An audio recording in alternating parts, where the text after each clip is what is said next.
everyone, welcome back to Biotechnica. Today I have come up with an interesting topic which is ABC model in Arabidopsis, or we can call it floral organ identity genes in Arabidopsis, which is really an important topic in your CSIR net examination. You might definitely expect questions in your part C. So we will be talking about how we can actually study this in a very simplified format using the mind maps. So let's proceed on and let's understand what this is all about.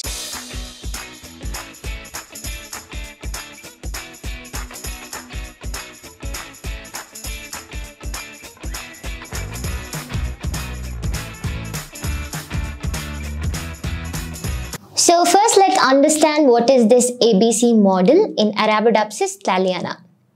So the first thing is it is actually taking place in Arabidopsis thaliana, which is considered as the model organism for studying most of the floral development aspects. You'll be studying it over there. The concept of ABC model, you can see all homeotic gene interact and form floral organ. So I'm going to make it a bit very simple for all of you. So let's understand that. Suppose if I'm making a shoot apical meristem, let's write it as shoot apical meristem. And this shoot apical meristem is the one which is responsible for the production of floral organs. Floral organs, or we can say sepals, petals, stamens and carpels. So these are the one which is actually responsible. So what's the purpose of studying this ABC model? So all homeotic genes are otherwise called as floral organ identity genes. And it is the one which actually forms the floral organs. So that is nothing but A, B, C genes. And these genes are responsible for the production of all the floral organs like sepals, petals, stamens and carpels. So we will be understanding what is the genetics behind the formation of all these whorls in detail. So let us understand what is the floral structure once again, and then we'll proceed on to the rest of the things. So first we have understood what is ABC model, and now we are talking about what is floral structures in detail. So we know that a flower is a modified shoot. So the stem is the one which is actually responsible for the production of flowers over there. So we can say a flower is a modified shoot.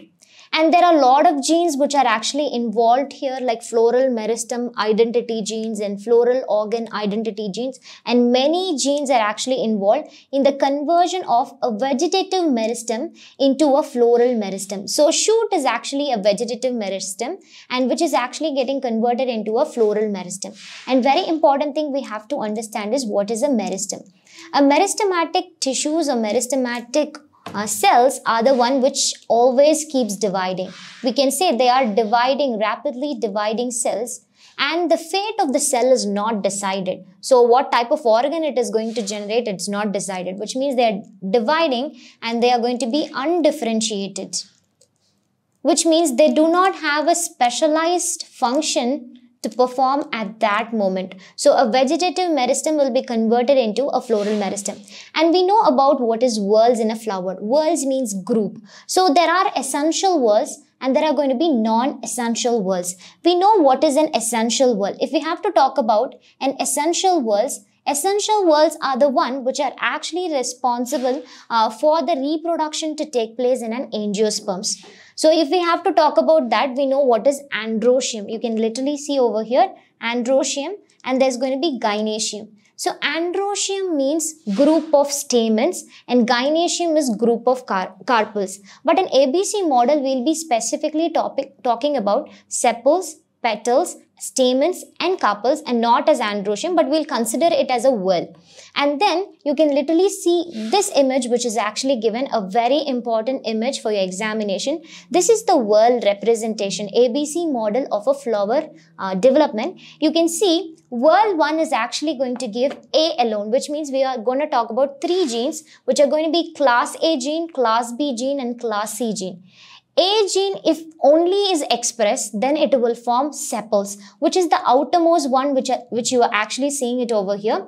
And the whorl 2, which is given in yellow color, which is the expression of class A gene and class B gene, which is responsible for the production of petals, which means everything is happening in the shoot apical meristem. This shoot apical meristem, if A gene is expressed, it will produce sepals only. If A and B genes are expressed, it will produce petals. If B and C genes are expressed, stamens will be produced. So stamens are single ones. Many stamens combined together form an androecium actually.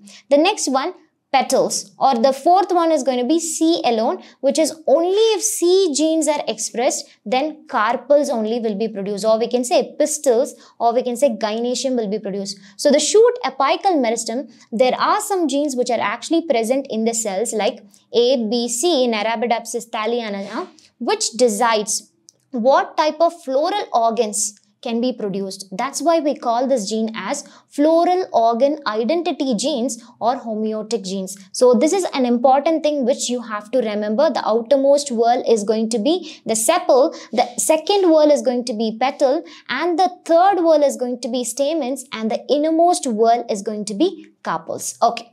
Now let's understand. I told you this ABC gene is otherwise called as homeotic genes. You can literally see here homeotic genes and mad box is given. So what is this homeotic genes and mad box? I already told you homeotic genes are otherwise called as floral organ identity genes. So let's understand what is the role of this homeotic genes. This homeotic gene is the one which help you to identify what type of tissue can be formed there. Suppose it has to be a sepal, or it has to be a petal, or it has to be a stamen, or it has to be a carpel, is actually based on this gene only, which is actually present in the shoot apical meristem. The next one, plant homeotic genes belongs to one important family, we can say, that is going to be mad box. So make sure you're understanding homeotic genes or floral organ identity genes belongs to mad box. And what are those genes going to be? We'll be studying this in detail. I already told you there's going to be class A genes, class B genes, and class C genes.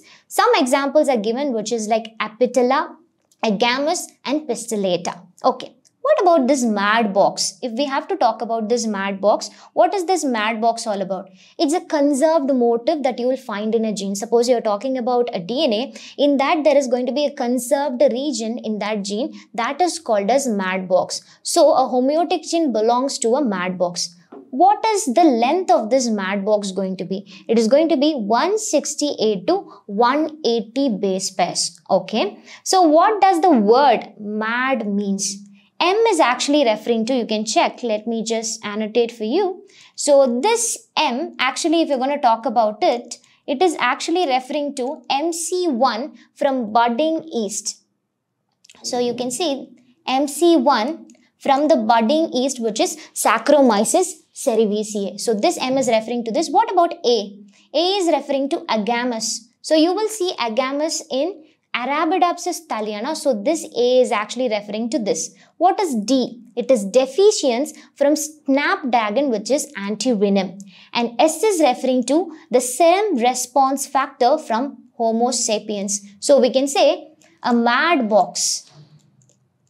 Mad box.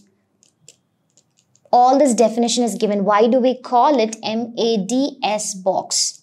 MADS box. All the floral organ identity genes, or we can say homeotic genes, belongs to mad box. Now, what are these mad box genes going to be, or we can say floral organ identity genes going to be? So the first you can see is apitella 1. I told you there are three genes very specifically, apitella, agamus, and pistillata. So there are three genes which are belonging to apitella, which is AP1, apitella 1, AP2, and apitella 3, which is AP3. The fourth one is going to be pistillata, it is P1. The last one is going to be agamus AG genes. So there are totally 5 homeotic genes or the floral organ identity genes belonging to mad box. And these genes are the one which is responsible to identify what type of floral organ they can develop. So now we have understood all the genes, and now we have understood the mad box in detail. Now we will understand what happens if A is mutated, what happens if B is mutated, what happens if C is mutated, and we will understand out of AP1, AP2, AP3, which one of these things belongs to which classes, which is class A, which is class B, and which is class C. Now we'll understand this in detail. Okay, let's understand this ABC one in detail. Okay. What is type A class? So you have to remember there are three classes, or we can say three types of ABC genes. Type A genes are going to be AP1 and AP2. So apitala 1 and apitala 2 belongs to class A or type A genes. And what about type 2? Type 2 is going to be AP3 and PI, apitala 3 and pistillata 1. Type 3 gene is the only gene which is going to be agamous. So we have to remember what are the classes of gene: class A, class B and class G.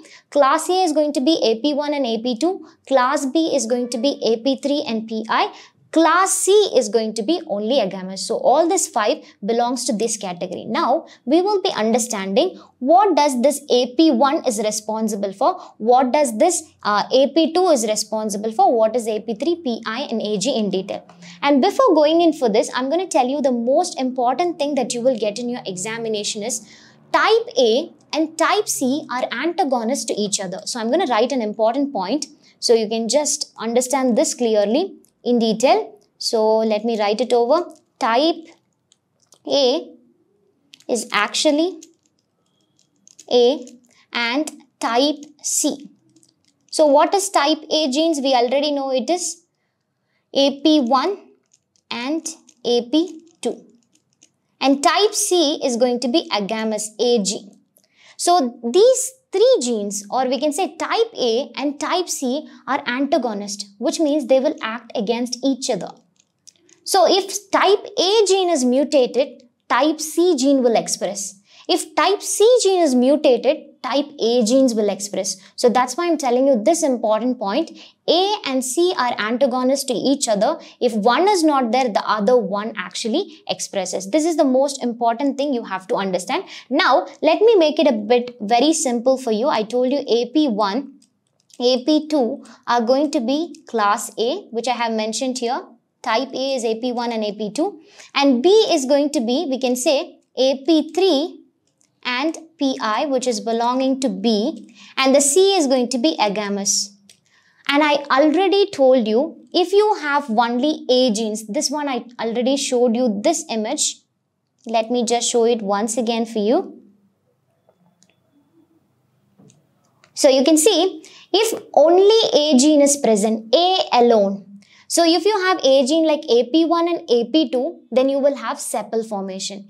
If you have A genes like AP2, AP3, PI. Remember carefully. So if you want a petal, A plus B, both the genes has to express. If you have stamens to be formed, B and C genes to be expressed. And if you want carpels, C alone will be expressed. So based on this, B doesn't act alone. B always will be in association either with A or with C. But A and C gene can be expressed individually. So just remember, A alone is sepals, A plus B is petals, B plus C is stamens, and fourth one, C alone is going to be carpels. So now we have understood this in detail. Now let's understand what are the key points which is actually given. So the key point here you have to take is type A and B are equally dominant. Type A and C are actually equally dominant. B genes always expresses in association with either with A and C.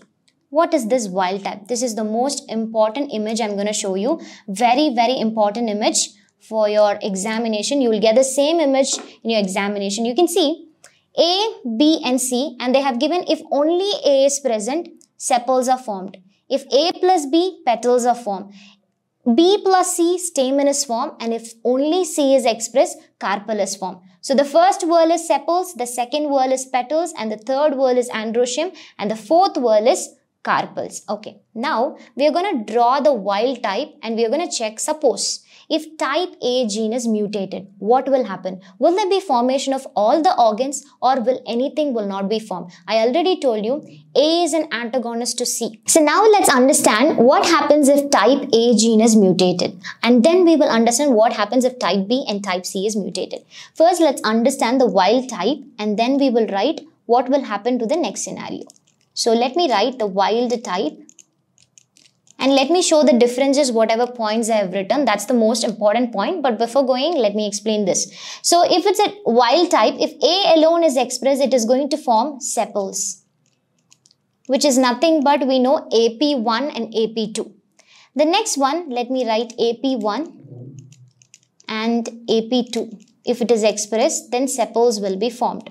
The second condition is if A plus B is present, which means we know B is going to be AP3 and PI.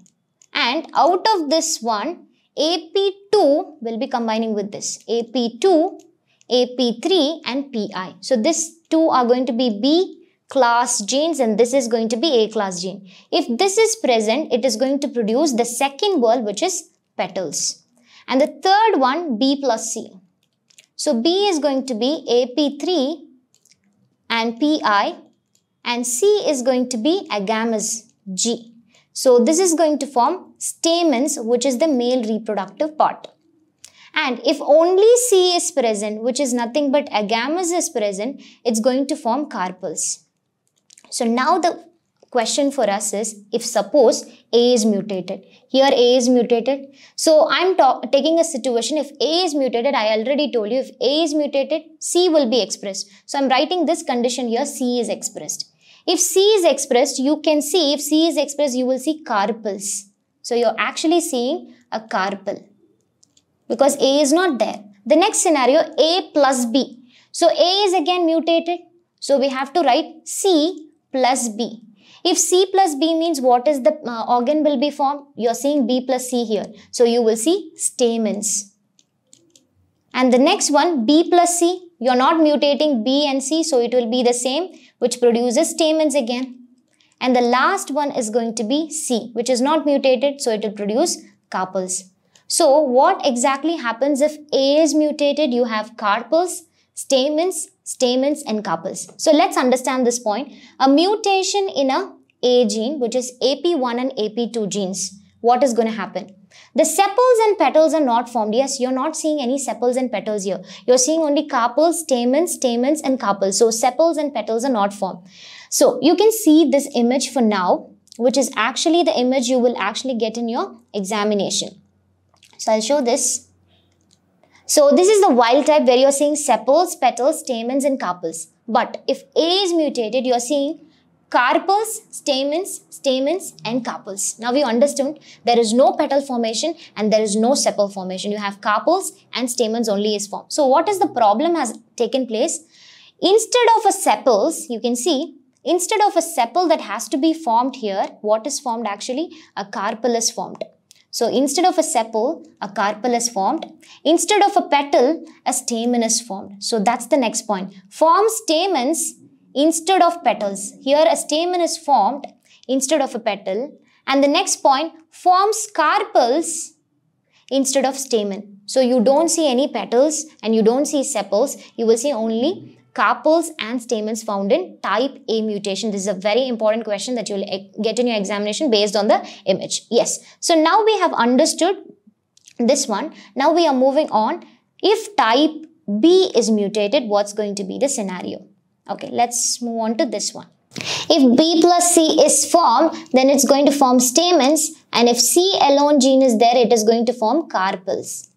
So now the second part is if type B is mutated. Type B is mutated, you won't see type B, rest of the things remains the same. So I'm just writing type B mutation. And let's understand the points also here. So A is remaining the same, A is not mutated, so you will see sepals here. So you have sepals and A is not mutated, so you will see A, but B is mutated, so you will not have B over here. You will not have B, so only A is there, so you will again see a sepal. And B is mutated here, so you will see only C. So if C only is there, it is carpels. And the last C, it is carpels. So here you're seeing a sepals and a carpel is formed. So sepal, carpel and a carpel is actually formed. So now let's understand what's the point. A mutation in B genes. What is B genes? AP3 and PI genes. So there's a mutation in any of these genes. So what are the things that are not formed? You're not forming a petals and a stamen is not formed because you have formed only sepals and carpels. The plant has formed only sepals and carpels. And then it forms sepals instead of petals. Where it has formed the second part, if you're seeing, they have formed a sepals instead of petals. In that scenario, they would have formed a petal, but here they have formed as sepals. The next one forms carpels instead of stamens. So here they have formed a carpels instead of stamens. So what is the scenario you can expect in your examination is if sepals, carpel, what type of mutations it can be. It is mainly because of type 2 mutations, or you might expect questions based on this image. You can see. So here you're seeing B is mutated. In B mutant type, you're not saying B. So if only A is expressed, it is only sepals. A plus B, A is not there, B is not there, only A is there, again a sepal. And then B plus C, B is not there, only C will be expressed, so again carpels, and the last one C. So sepal, carpel, instead of forming sepal, petal, stamens and carpel. Okay.